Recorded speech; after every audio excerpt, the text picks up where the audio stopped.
All right, wait a second. We're on our Monday night shiur.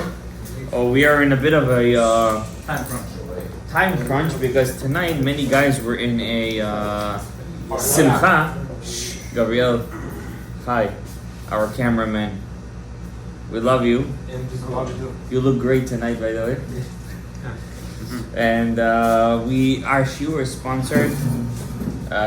We have two sponsors tonight. One anonymously. Another sponsor we have לרפואת שלמת חיים שאול בן אסתר. השם ישלח לו רפואה שלמה, רפואה ישועות וכל מידע וכן יצאו בנוער. אמן. חודש אלול. Tonight is Rosh Chodesh, Rabbi Isai.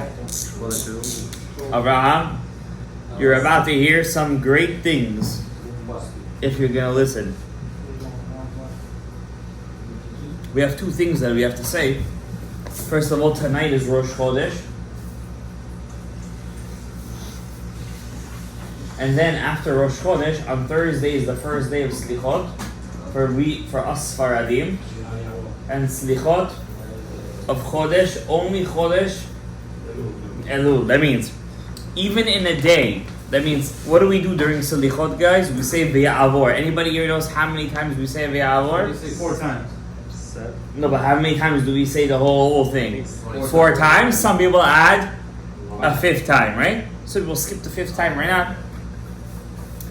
Even on days where there is no tachanun, they still say Selichot, right? I mean, a guy has a brit that day, he's in shul, he's a sandak. You don't say Ana, but Selichot they say. On the tefillah, they'll skip the Ve'a'avor, but in the Slichot, they will not skip. There is an idea. How many days do we say Slichot for? Sfaradim? 40 days. 40 days until when? Yom Kippur. So 40 days we say Slichot. Shabbat does not count. You are correct. So except for Shabbat, but Shabbat we cannot say it, right? Motzei Shabbat we do say it after Chatzot Laila, after midnight. Slichot is very important. It is a minhag Sfaradim. It's not minhag Ashkenazim. Where did this minhag start from to say Slichot? That means to wake up in the morning and say Slichot means forgivenesses, right? To say these kind of prayers called Slichot. It started, the earliest record we have of Slichot is from the time of the Rishonim. Rishonim is about 900 years ago, 1,000 years ago. We have in the book Mea Sha'arim of the Ritz Geut, one of the big Rishonim, Ritz Geut, that's his name, Rabbi Yitzchak ibn Geut. He writes over there that minhag was in Spain, he was a Spanish Rav, the Jews would wake up early in the morning, Ashmoret HaBoker. Ashmoret HaBoker is not 6 o'clock. Ashmoret HaBoker is really, if you would be honest, 4:30. 4:30 is half an hour before dawn. Before dawn. Dawn is 5:11 right now. So half an hour before, give or take, about 4:30, half an hour before they would wake up, and they would say Selichot. The optimal time to say Slichot is in the darkest time of the night. The darkest time of the night is a half an hour before dawn. Right before it becomes light, the break of dawn, that's the darkest time of the night. That's when they say Slichot. The next best time to say it is earliest as possible, right? So 5:30, 6, right? But if a person has a zechut and he doesn't miss a day of Slichot, he doesn't miss a day, scharo gadol meod, his sachar is very big. He doesn't miss saying all the Ve'ya'avors. Ve'ya'avor Hashem al panav, vayikra Amonai. Those words that we say, for example, we say it on Monday and Thursday many times, right? But in Elul, we say it hundreds of times, and the reason we do it is because the Ari HaKadosh teaches us in the name of the Zohar HaKadosh that in this 40 days, starting from tonight actually, there are 13 gates opening up in Shamayim, 13 gates.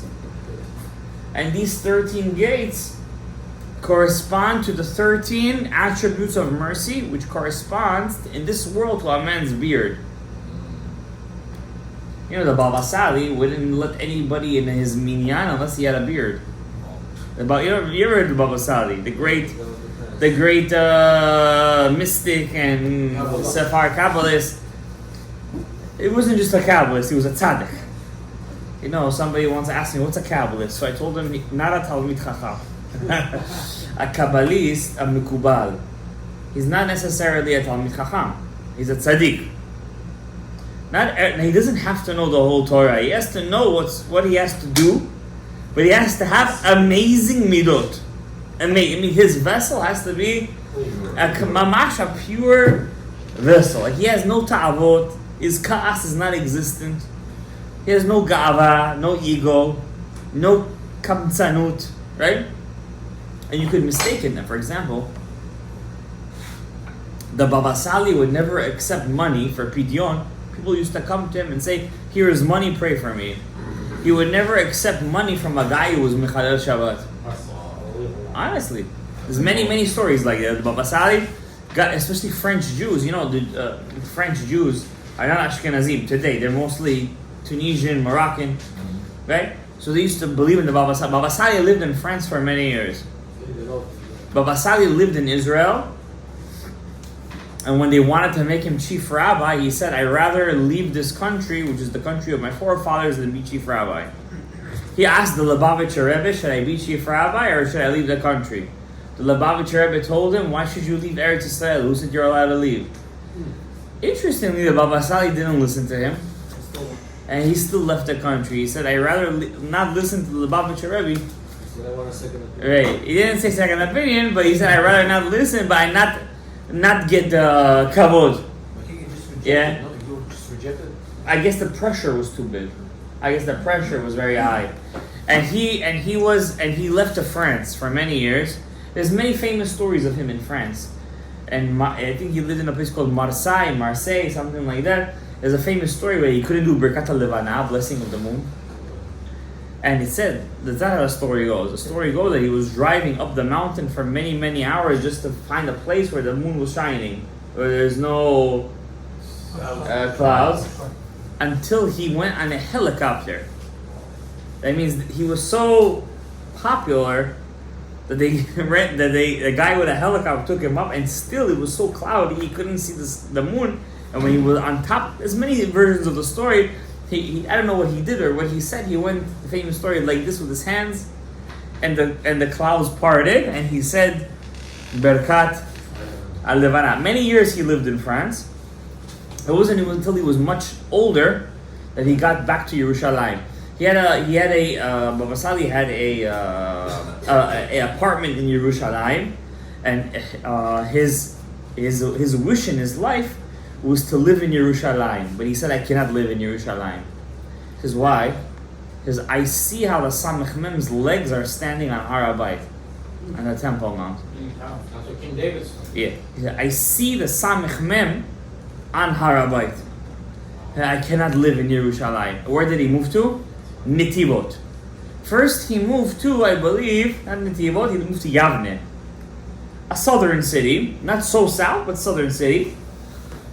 And a rabbi came to visit him over there, a yeshiva rabbi, a guy who learns Torah. He started talking to him in Torah. He said to him, the Baal Shem Tov, the Hasidic rabbi, Baal Shem, was a great rabbi, but he wasn't so strong in Gemara as the Vilna Gaon,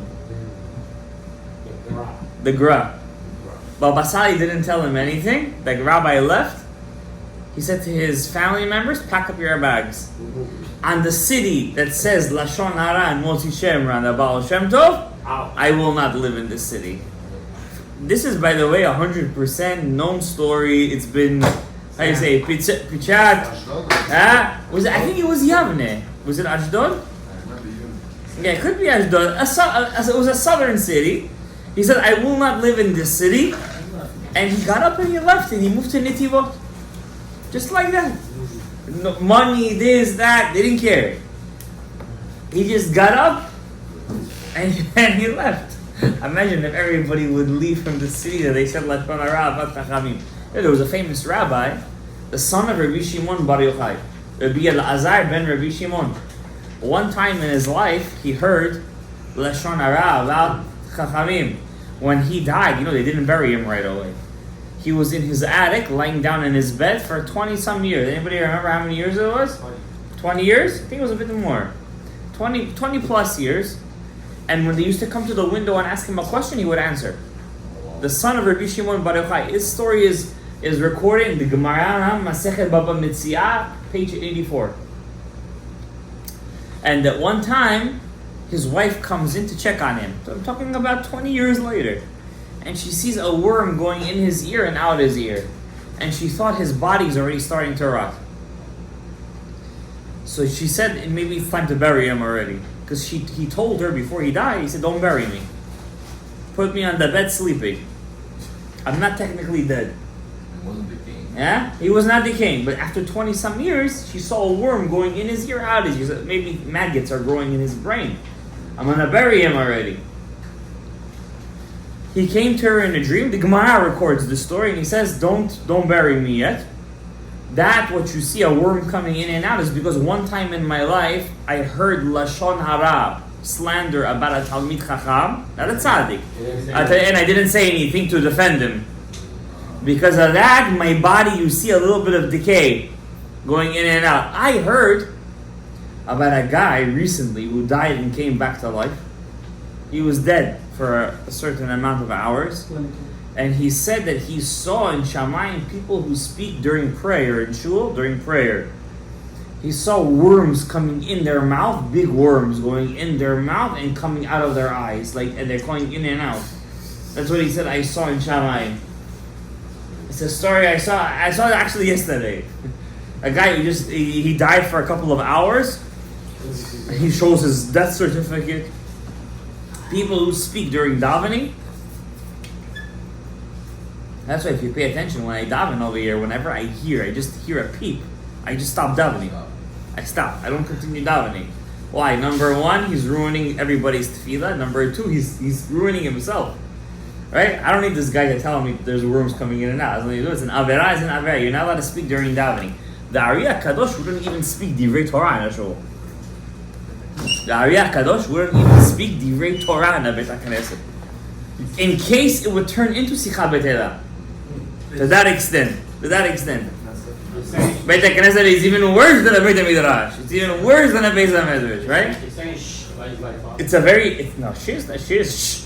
It's in general, I would say that the biggest averot that a person does is with his two brits.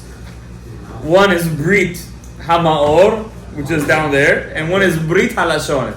Your Lashon is also a Brit. The bottom Brit, you got to cut it off. You got to cut off the foreskin.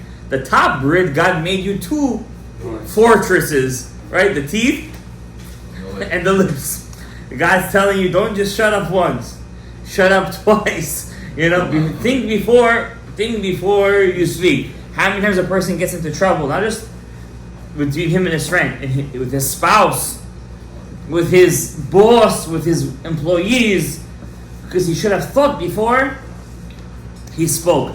Now, I don't want to get into too much about Lashon Hara and Rechilut. My point is to tell you guys about the Chodesh Elul. Now, we're in 40 days, the Selichot. Now, when we say, don't think it's a fake thing, it's what I was trying to get to. Just because you say, Amonai, don't be like the Ashkenazim, no offense. Don't say Amonai. Pause, you gotta pause. Amonai. They say Amonai. You gotta say Amonai, it's a pasek. There's a pasek over there.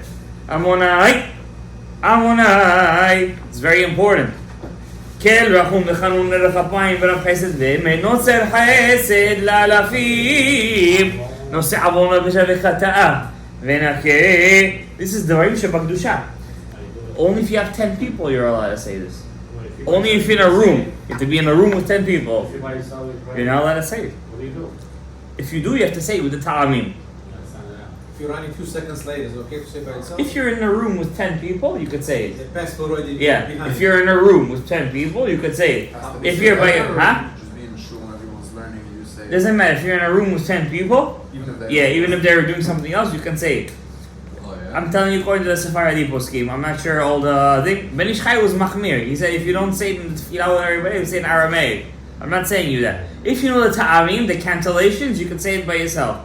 It's not something that it's recommended though, right? You have to understand that God gave these 13 attributes to Moses, to Moshe Rabbeinu, as a cure to any time Hashem is angry. It helps. Saying that, It it takes down the judgment. Now you could imagine we're over here. Now, when is the one day we say it 26 times, if I'm not mistaken? Yom Kippur. 26 times we say every hour.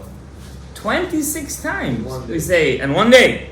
Aravit, Shacharit, Musaf, Mincha, Ne'ilah. 5 prayers, 26 times altogether. Why do we say 26 times, Rabbi Isai? You guys also say 26 times, yeah? But you guys say it in every tefillah. Yeah, you guys also Slichot after the prayers? Not sure. But we say it 26 times. We have after every prayer we have Slichot. In every Slichot there is 6 times, 7 times, 4 times, Ne'ilah, another 4 times, whatever the case is. And we say it to pound down those 26. Now, imagine you're saying it already from Thursday. You have 40 days on everyone else. It's a very big ma'ala, Rabbi said. Very big ma'ala. What's the kavanah you're supposed to have when you're saying those 13 attributes? Obviously, if you say just like that, you're saying something big. I'm not saying no. You are saying something big. But, it's like a guy who has the formula to a drug, right? So he sees the formula, he doesn't know what he's doing, he just follows the recipe and he just throws things into the pot and he makes it. But a guy who knows what he's doing, he knows with this client, I need to put a little less than this, a little more than this. He knows more or less how to play around with it. You could also, know just what you're pressing like a parrot and press it. That's true, you're doing something. But a guy who knows what he's doing, whatever he's doing is much higher than everybody else. Now I'm going to teach you guys, I've always said 2 things. Tonight I'm going to teach you what kavanah minimum. I say minimum. Minimum? What you're supposed to have during the 13 attributes. I would even suggest people who usually don't go to Slichot to find a minyan to say Slichot. Listen, the Ariyah Kadosh is somebody big. Yes. Was he big? Sure. He's the best? He's the lion? Amen. One of the best. He's the best. Rabbeinu Hari? He's Ashkenazi or Sfaradi? Rabbi Yitzhak Luria Ashkenazi. Depends what you're asking. He was raised by his mother, that's true. But his father was an Ashkenazi, right? Rav Yosef Voltoch famously said that I saw him on his grave and he looked like a Jinji. Red beard. So he said, over here, he said, so the Ariyah Kadosh, Rav Chaim Yosef never missed one day of Slichot. He only knew him for about 2 years. So, but if he knew him, but Ariyah passed 38 years old. Could you imagine 38 years old to pass? Rav Chaim Vital says if he lived for 2 more years, he would have been mefarish all the Gemara that he has. So, he never missed it. He was an Ashkenazi. That means he didn't have to go. It wasn't his minhag. They start Shabbat before Rosh Hashanah. Am I right or wrong? Shabbat before Rosh Hashanah? 10 days. 10 days before, right? So he didn't have to go, but he still did it. Okay? He knew the secret, right? Do we see in the Gemara that they said Slichot? Avraham. Say I wouldn't know. There's nowhere in the Gemara Slichot. None. In the Geonim's words, the Gaonic rabbis, there's no Selichot. But in the Ritz Geut, there is mention of Selichot, a minhag that they used to do. Probably not everybody did it. Not everybody. But whoever does it, I'm telling you, Rabotai, there's no such kind of thing. A person who makes all the 40 days of Selichot, he's not written, stamped, and sealed in the book of Chaim Tovim Arukim Meusharim Refuah Parnasa V'Kol Medemetav. Amen. Let me teach you guys the kavanah. And then we're going to go to, I'm going to show you guys tonight a prayer that you're going to say. This is a special prayer you're going to say only, and you guys will take a picture of this, B'ezrat Hashem, only on Rosh Chodesh Elul you say this prayer. It's from Maran Ben Ish Chai. Tonight? Tomorrow. After prayer you could say this, or during, I'm going to say during P'tichat HaEchal. Yes, tomorrow is Rosh Chodesh, huh? From here, we're going to say this prayer, Yiratzon, and this prayer is going to give you a boost. A booster. It's going to pick your tefillot up, and it's going to plug you into Chodesh Elul. Only here. Only, that means, even if you go to Eretz Yisrael, they're not going to show you this. And malas. You might have the Kotel HaMaravi over there. But still, there is no substitute for the Hashem. Why? Because you might have the safe, but you also need the keys to open up the safe. Not everybody opens up the safe. I like how he's thinking. Alright, let's start with Selichot, Amonai, Kel, Rachum, V'chanun. Okay? So first of all, I want to ask you guys, how many mitzvot do we have, Rabbi Yisrael? 613. Excellent. 613. Plus 7. So my son asked me the other day, what's with this number 613? You, talk to me. You're looking all fly today. What's the 613 going on over here, huh? The Keter, so the Torah is... The cater? Какой cater?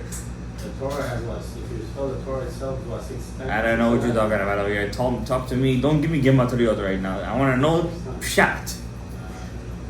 248. First of all, how many sources do we have that there are 613 mitzvot? Anybody here know? The Rambam says, thank you very much. Give me Gemara. There's only one Gemara that says there are 613 mitzvot. Masechet Makot. Page 23, I believe, says there are 613 mitzvot. You didn't get it. You're not together. I'm telling you right now, remember it. Masechet Makot, page 23, I believe. Page 23.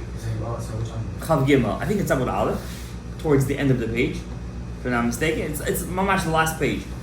It says over there, I believe, Rav Hamnuna, something like that. It says over there are 613 Taryag mitzvot. Keneged 365 days of the year and 248 limbs. Not sinews.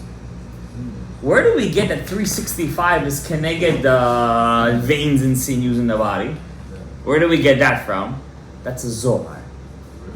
Yeah. That's a Zohar.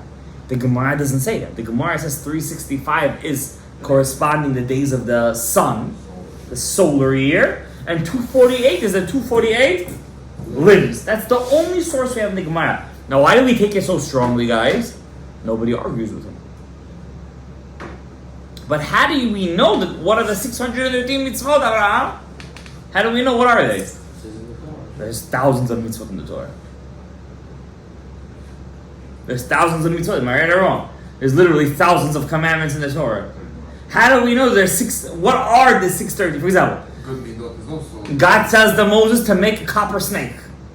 Maybe we should all make copper snakes. How do we know that's not a mitzvah? God says to Moses, the Levites should carry the Aron HaKodesh. Doesn't tell us. So how do we know? So the Rambam, Maimonides, has a book that outlines to us 14 rules how to count the 613 mitzvot. 14 rules. One of those rules is any mitzvah that was not given till the end of time is not a mitzvah. What does that mean? For example, God told the Levites to carry the Aron HaKodesh. The Levites. That was only in the desert. Cross that out. That's the one 613. Who carries the... Now, Mashiach is going to come very soon. Say Amen. Amen. Who's going to carry the Aron HaKodesh? Kohanim. Correct. The Kohanim will carry it. The Kohanim. Get ready. The Kohanim. Listen, you don't realize what responsibility you have. Kohanim are very big responsibility. Like 200 mitzvot itself. They have extra mitzvot than the Israelites. That's true. But they don't always serve in the Beis Hamikdash. You have to understand what that too, right? They also got to make a living. They can't just be serving all day, right? It's our job to be mefarnes otam. Another point. My point is any mitzvah that's not a mitzvah for generations, it's not counted. For example, another mitzvah. What else we have another mitzvah that's not for generations in the Torah? Shaving all your hair, no? God told the Jews, do not collect man on Shabbat. We don't have no man. Cross it out. You're like this, you can find hundreds mitzvot. There's six now. The rabbis have a machloket in the Gemara. Machloket. Spor. What are the 16? For example, is living in Israel one of the 16 mitzvot? Yes. Living in You just said make aliyah. Talk to me. Give me a source. It is. There's no source. Right? You gotta do Right? matzah, I want to ask you guys a question. If living in Israel, I want to play devil's advocate, chas v'shalom, with you guys right now.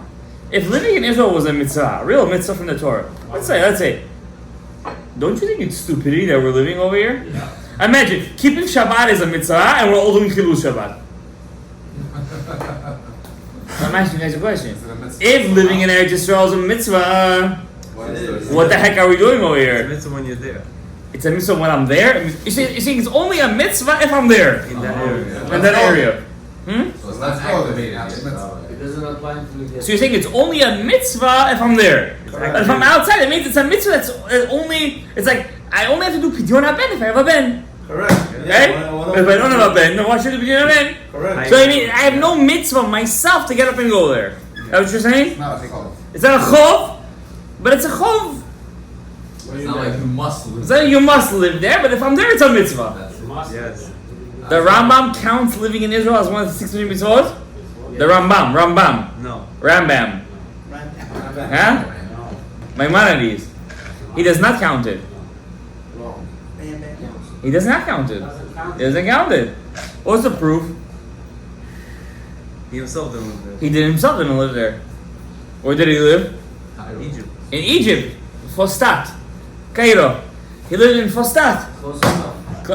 Close enough. He did not close enough. Yeah, you could get to the finish line, but if you didn't pass the finish line, it doesn't count. Right? He did not live in Egypt. But interestingly speaking, we have an Igeret, a writing of his that says, I am the Rambam, I living in Egypt, and I'm going over a mitzvah of the Torah of living in Eretz Yisrael. Yeah. So but he in his book of one of the 613 mitzvot, it's called Sefer HaMitzvos. He does not write it. The question is why? Are there any rabbis that do say it's a mitzvah from the Torah? Like one of the 613 mitzvot is to live in Israel. Yeah. Ramban. The Ramban was very much against the Rambam in this case, and he said that he's completely incorrect. He's living in Eretz, and what did the Ramban do as a elderly person? He got up, packed up his bags himself. In the last 2 years. There was 9 people living in Yerushalayim at that time. He couldn't make a minyan on Rosh Hashanah. Wow. We're talking about the 1200s. He didn't have a minyan in Yerushalayim. He had to move to Hebron. He's buried in Hebron, by the way. The Ramban, Nachmanides. So there's a spor going on over here, a fight. What are the 613 mitzvot? My question is, my son asked me this on Shabbat. He said, what is the source? What is the Kabbalistic? What does the number 613 even mean? What does it even mean? And the answer is as such. I'm gonna teach you guys something crazy right now. If you get it,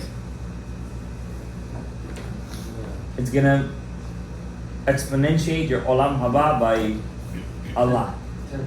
Tenfold. We know that there's 5 partsufim, 5 systems. Correct? The first system is Keter, which is Arich Anpin. Correct. Wow, I like to hear those words. Somebody's hearing it after 10 years. Keter. Do we deal with this system? No. No. Too high. Too high. Above our pay grade. Above our pay grade. Second system is Chokhmah, which is also called correct. Abba. Do we deal with this system? Yes. No, it's above our pay grade. The first 3 we don't deal with. Next one is Bina. What's that system called? Ima. Do we deal with that system? No. Too high above us. Those are also called gar. Gar is Gimel Rishonot, the top three. Top three. What system do we deal with? The next one, Za. Za is called Ze'er Anpin. I like to hear that. Ze'er Anpin. Ze'er Anpin. How many sfirot does Ze'er Anpin include in him? How many midot? 6. 6 times 10 is? 60 times 10 is? 600. Why by 10? No, because each one has its own. Exactly. 600. It's funny, we started with We already got the 600. Now, this is the system we deal with. We as men. About no. As men, Nuk we deal with as the women deal with that system. Right? And we help that system. But we have to fix Za. And that's our job, to fix Za. Ze'er Anpin, the Yisod. Za, now, what's the last sphera? Chesed, Gevurah, Tiferet, Netzach, Hod? Yisod. That's why the rabbis always say, don't touch the Yisod, don't mess with your Yisod, don't do Averot with your Yisod. Why? If you mess with the foundation, the whole thing breaks. All crumbles. It all crumbles down. Not that the rabbis want to make you suffer, Chas v'Shalom. Honestly speaking, I heard a goy speak. A goy. He's like, you know what he said? 50 years ago, 30 years ago, 20 years ago, without that smartphone, as you said, Samech Mem, smartphone. He says, what was the kids' minds filled with? He said, today kids, they themselves said, we wish we don't go on social media. A goy is saying this. I heard a goy speak this. I wish we don't use this thing. We can't stop. It's so addicting, and I don't want to say the shtiyot that's on this. You guys know all the shtiyot. I don't have to say you guys these things. There's like no. It's like you're in a jail, and you can't get out. You can't get out of the jail. It's so hard to jail. There's only one way. Why come the rabbis push the students to go to yeshiva for a year? You know why? Get out of jail. To get out of jail. To get out of your comfort zone, to go to Eretz, to delve in, like, to jump into that and be like, I'm not. See, we're standing over here. You know what the Zohar calls a shul? You know what the Zohar calls a shul? The Noah's Ark. Yeah. Now you think I'm just making a little, like, comparison. I don't want to swear. But I could promise to you right now, you're sitting in Noah's Ark right now. Safe haven. Mamash. You're sitting in Noah's Ark right now. The Zohar says this is Noah's Ark. Pay attention, when you're in a shul, it's very hard to do Averut. The electricity in the Bet HaKnesset is so strong. It's hard. You're in Noah's Ark right now. You're in the Teva. Right? So what's the 600 mitzvot? Abraham. That's Vak. Vav Ktsavot, Za. What's the 13? Amonai, Ken Rachum Vechanun Erech Apayim. The 13 attributes of the Midot. Listen to this. How is it connected? Listen to this. Don't do it. Don't do it. I gotta be the last one. Okay, listen again. Talk to your buddy. What's the 13? I'm telling you a secret right now. Now, this is a secret. You guys think I might be joking with you. I promise you it's not a joke. I'm promising. Don't make me snap. It's not a joke. You see, in the secret of the Torah world, there's no kind of thing. A person moves a chair or meets somebody for no reason. Everything's for a reason. The Zohar says even your underarm hair is for a reason. Yeah. Men are not allowed to take it off. It's a woman's thing. The Zohar explains it Lefi Yasod. I'm not joking with you. And obviously they take out the hair of the Yasod itself. It's a big Avera. According to the Zohar, it's a big Avera. According to the Zohar. The secrets of the Torah. With a blade or a roll? With a blade. With a blade. Obviously. Some people don't know that. The Zohar explains, now, once again, I'm talking to you according to the Zohar HaKadosh. I'm not talking to you Lefi Pshat.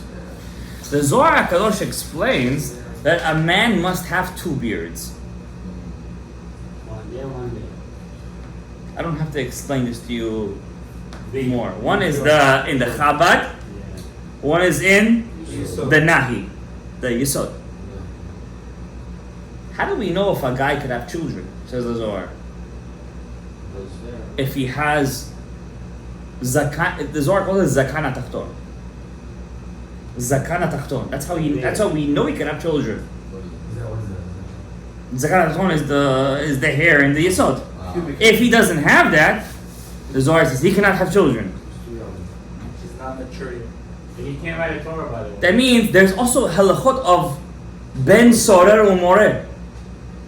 Ben sorer umore, a kid who goes out of the derech, who eats meat, drinks wine, steals.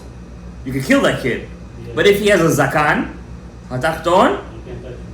but he's under 13, he's already has a zakan hatachton, he's already a gadol. He's already considered an adult because he has the zakan. What does the word zakan mean in Hebrew? Oh. Okay. Correct, Abraham. We said it twice. Abraham, good. A beard in Hebrew also means old. It's called zakan. How do you say an old man in Hebrew? Zaken. Same letters. When you see an old man walk into the room, if he's over the age of 60, you have to stand up according to the Ari HaKadosh. Stand up. Not all the way. You have to do like we do Baruch Hashem Borach, like this. You got to give him kavod. If he's a Talmid Chacham, doesn't matter if he's your Rebbe or not. Doesn't matter if he taught you Torah. If he's a Talmid Chacham, you have to stand up all the way. For your parents, the second you hear them, you have to already stand up all the way. Such as the kavod for the Abba and Ima. If he's your Rebbe, also same thing. The second you hear him come through the door, you can tell it's his keys. Huh? No. It has to be a Rebbe. If he's a tzaddik, when he walks in, you have to stand up. If he's your Rebbe, the second you hear him, you must stand up all the way. A zaken, you have to at least do hidur. There's a special kavod. Every time you stand up for an old person or a Talmid Chacham, you get more chokhmah in your head. I remember. That's also memory. Salman Mutzaf, he used to sit by the door. Why? Any zaken would come, he would get up, there's a kavanah also to it. There's a kavanah to it. Now, the fourth system called Ze'er Anpin. Compared to Arich Anpi, it's young. Because this is the first, and this is the fourth. It's a baby compared to the Keter. All what Za, the fourth system, wants to do is to get to the level of Arich. To do that, Arich has to give to Za 13 attributes. You get it? When Arich Keter gives to Za the 13, he already has 600. He turns from 600 to what? 613, and he becomes an adult. Arich 13 from the Zakan. From the Zakan of Arich, not an actual Zakan, it's all a Mashal. He gives him the Shefa from the Amonai, Kel Rachum Bechanu. Now, I want to ask you guys a question. Now, listen to this carefully. I'm going to teach you how to do it. Now, it's okay. So let's all grow beards right now. Now, we know many people who grow beards and they're krum. The beard doesn't actually mean to grow a beard. Yeah, it's also true. You need to have a beard. As a Jewish guy, he needs to grow a beard. Lubavitcher Rebbe, he wouldn't come to a person's wedding. From what I know, there's no Lubavitchers over here. From what I know, if a guy didn't have a beard, he wouldn't do the wedding. From what I know. In general, growing a beard is a big segula. Growing a beard is a big segula. Why don't female wants to cut it? You know why? She doesn't know what it is. We gotta teach him. Yeah, we gotta teach him. She doesn't know yet what she wants. What was I saying? The beard. What's the secret of the Yag Midot? I'm gonna tell you guys something crazy. Yag Mido doesn't necessarily mean to grow a beard. Let's look at the words. Amonai, Amonai, Hashem, Hashem. Kel, Hashem. Rachum, merciful, Merciful. Chanun, forgives, Erech Apayim, he's very patient, V'Rav Chesed has a lot of kindness, Rav Chesed Ve'emet, he's truthful though. Notzer Chesed, when you do something good, he keeps it and he holds it. La'alafim, for 1,000 generations. No se'avon, he carries your sins, doesn't let it go. No se'avon, he carries it. Va'pesha, not just sins, pesha, bad ones. Chata'a, even mistakes. Ve'naken, he cleans them up. So what is the meaning of the beard, Rabbi Isai? Answer it in one word. It's patience. Sablanu. Here's patience. Yes. Where do you came from? Start davening the Baba Sali. Wait, growing a beard could give you patience. The spiritual power of the 13 attributes, which is physically the beard, physically is what? Patience. Mercy and patience and kindness. Does anybody here know a book that explains every one of those 13? Yes, I do. What's it called? Excellent work. Yeah, exactly. Excellent work. The palm tree of Devorah. Exactly. Who wrote it? Cordovero. You can't get 2 points at the same time. Yeah. You gotta let somebody else get the points too. Maybe Moshe Cordovero. Got the big. He wrote a book called Tomer Devorah. He was the Kabbalist before the Ari. How old was he when he passed away? 60. Incorrect. 7. Close. 48. 48. 3 checks in. Listen, you're connected to him, I think. 48 years old he was. And they say he wrote 48 books. We have his Zohar right there. You see those red books over there? That's his Zohar. They don't print them anymore, by the way. When I saw them in the bookstore, I'm like, I gotta get them. Huh? No, Parishm is different. Those they print. This is Or Yakar. This is Perush and the Zohar. It's a very hard book to explain. Very hard book. But his famous book is Tomer Devorah, Palm Tree of Devorah. And in this book, he explains, Abraham, what are the 13 attributes of mercy and how they connect to your beard. In short, I want to let you guys know one thing. The older you get, the more patient you have to get. Not the opposite. Not the opposite. If you're getting less patient as you get older, that means you're regressing. Being like a kid, basically. Correct? Because young people have no patience. They get angry quickly. Older people have to be very patient people. If you get less patient as you get older, something is wrong. The buttons are not working over there. It's very bad. The ka'as is the complete opposite of keter. What color is keter? If we're talking about colors, white. Not any color white. White, lavnunit. Like, I'm talking about, like mamash, white. You know, what kind of white? Tell me something white. Something lavan. Lavan. When you look at the sun and it goes your eyes. And it goes your eyes. Mama, like it's like lavan. Lavan. Says Rav Nachman the Breslov. Let's throw some Breslov in there. Nachman Breslov writes, on Shabbat we all gotta be white. 7 colors. 7 layers. 7. But when you get a drop of the keten, the stain on it was the sign that your whole. Even if you have one stain on the white, just one, but everything. One. How does it look? One stain on the whole white. It ruins the whole thing. That's how ka'as, anger, and impatience ruins your whole neshama. That's how bad it is. It stands out so badly. It's horrible. It's horrible. I'm not sure I have a poem in there. Ka'as, anger, and impatience, because your neshama is white. It's chelek eloka mimah. When you get angry, it ruins the whole thing. You, as a religious Jew, as an observant Jew, as a person who keeps trying mitzvot, the one thing you should work upon yourself more than anything, says the Rambam. You heard about him, right? Maimonides, we talk about it. The doctor. Yeah, the doctor. the expert doctor. Yeah. Yes, of course. You know what he said? The one thing you should work upon yourself. There's one midah. Anger. Anger. And what is anger? What is it? A tolada? What is it? What does it come from? Ego. Check. You get it. It comes from ego.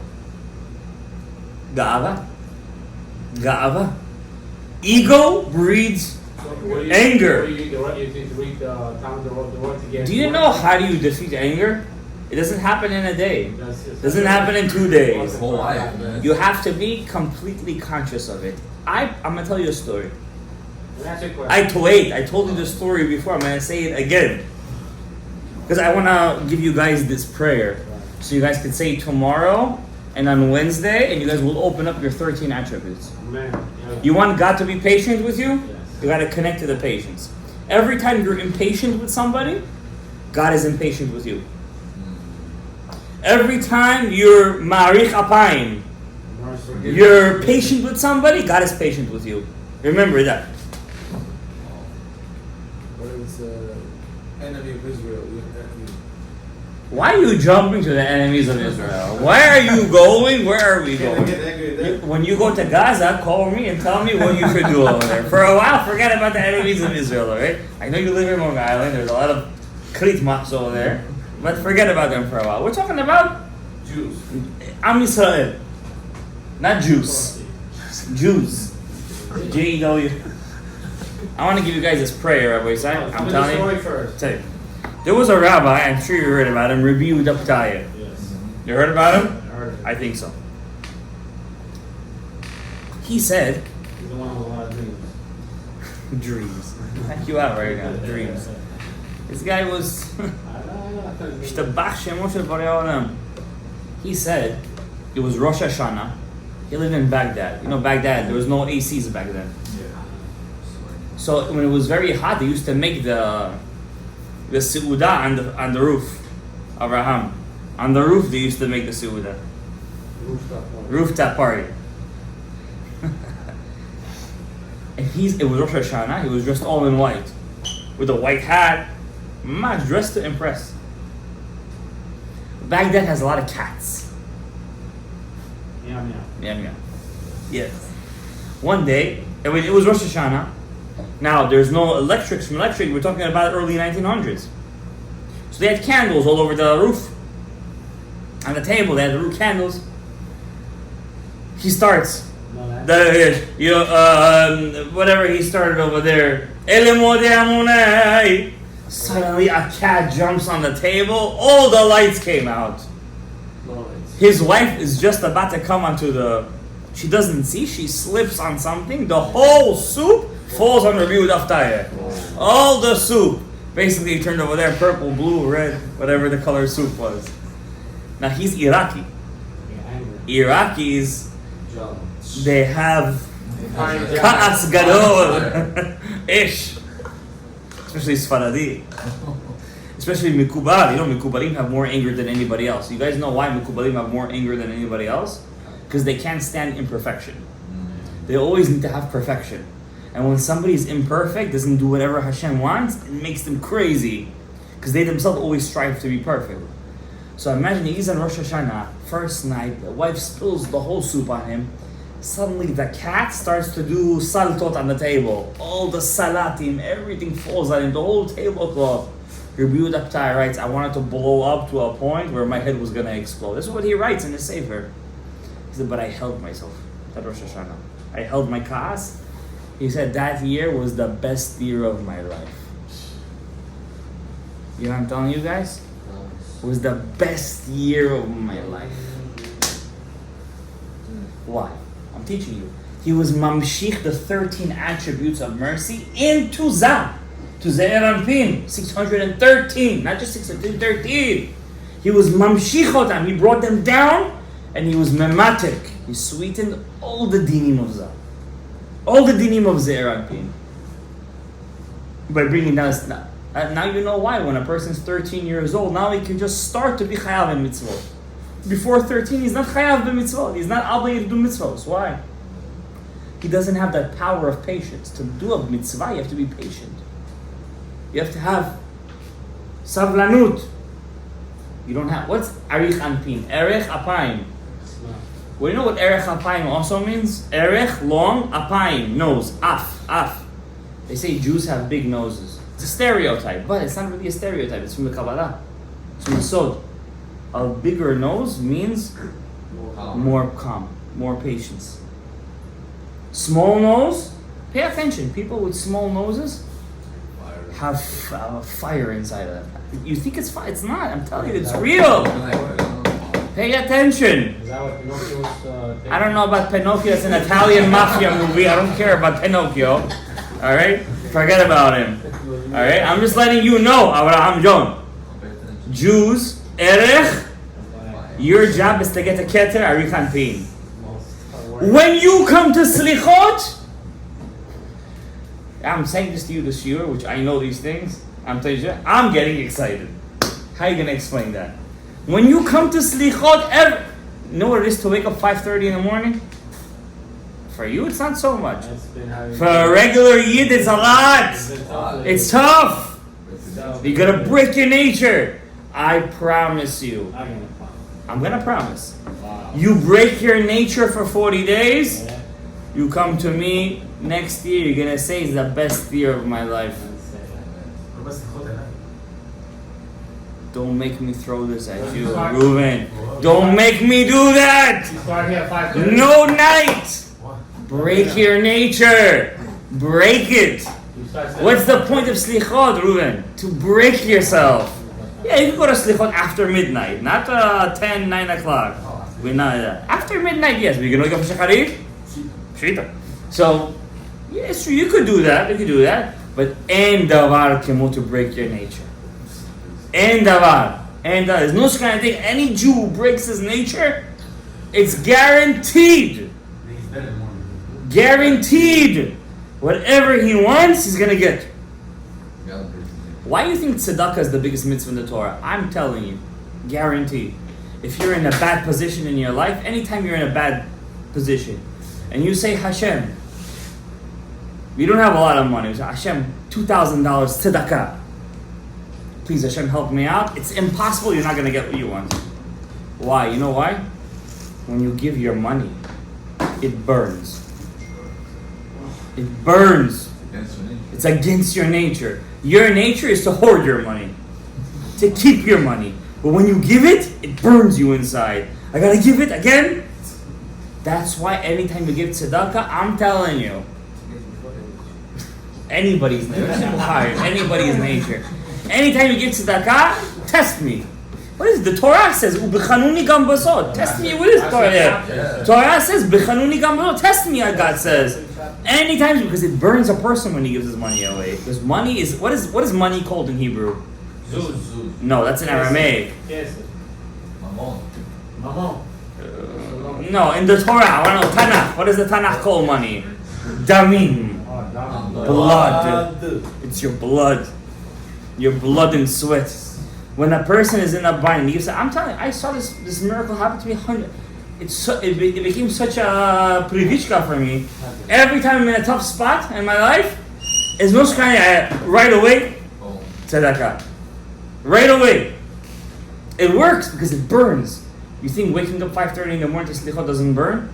It doesn't just burn. It burns you all day. It burns. It scorches you. But until you do it, you're going to see results. You're going to see results. Now, I can't go deeper into the Selichot. I want to, whoever is going to want, tonight, tomorrow morning, in Ptichat Echad, you have to say this prayer of the Ben Ish Chai, brought on Rav Salman Mutzafi. I'm going to say it in the shul over here. In all your shuls, you say it. It's only 4 pages. When they open the door? Yeah, when they open the 1, 2. Only 4 pages, 3, 4. This prayer opens up all the 13 attributes for the whole month. And when you say, after prayer, Abraham John, chapter 27, I asked him, 26. plus 1, 27. How many times have I out there? You guys know this already. 13 times the Yud-Kei Vav-Kei. You guys hear me after I say Le-David? You guys hear me say that? That chapter of Tehillim has 13 times God's name over there. 2 times a day. 2 times a day keeps the doctor away. So you say that chapter, you say Selichot, you work on your Kaas, your Arichut Apayim, you say this prayer for 2 days. 2 days say this prayer. And then if you don't say it in the morning, say it during the day. Come over here, take the picture, and say this prayer. This prayer is going to open up your 13 attributes of the mercy, but you have to have kavanah. And the secret of the 13 attributes is not the beard, it's the meaning of the beard. What's the meaning? Erech Apayim, patience. This month, more than anything, try not to get angry. Usa. Keep it in. Now, not just this month, 40 days. Until when? Yom Kippur. 40 days. No, don't speak. Midbar Matana, you forgot what I told you? Midbar Matana, 40 days. And after Sukkot, may this year Simchat Torah be B'Kedusha V'Tahara. May we see Mashiach Tzidkeinu, Parnasat Tova, Shefa Yavim Shuludonot. May everybody here have Zivugim Agunim. Alright? Amen.